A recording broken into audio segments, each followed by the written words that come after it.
Hi friends, ఈరోజు మా ఇంటి మేడపైన ఉన్న ప్రత్యేకమైన చెట్టు మీకు చూపించబోతున్నాను. మన ఇంటి పైన ఒకే ఒక చెట్టు ఉన్నా అది ఇచ్చే ప్రశాంతతే వేరు.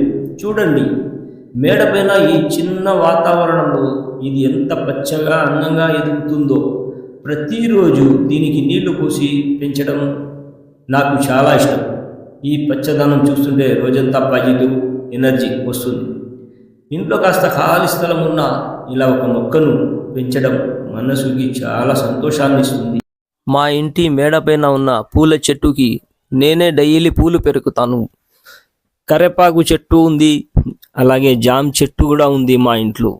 హాయ్ ఫ్రెండ్స్, మీ ఇంటికాడ కూడా ఖాళీ స్థలం ఉంటే మీరు కూడా ఒక పూల చెట్టు నాటండి. అది పూలు ఇస్తుంది, గాలి ఇస్తుంది, సంతోషాన్ని ఇస్తుంది. ఎంత పచ్చదనంగా ఉంటుంది, అది చూస్తూ ఉంటే మనిషికి చాలా సంతోషంగా ఉంటుంది. ఈ వీడియో మీకు నచ్చితే లైక్ చేసి మా ఛానల్కి సబ్స్క్రైబ్ చేయండి. అలాగే మా గురంగొండ కుర్రాడుకి లైక్ చేసి సబ్స్క్రైబ్ చేయండి.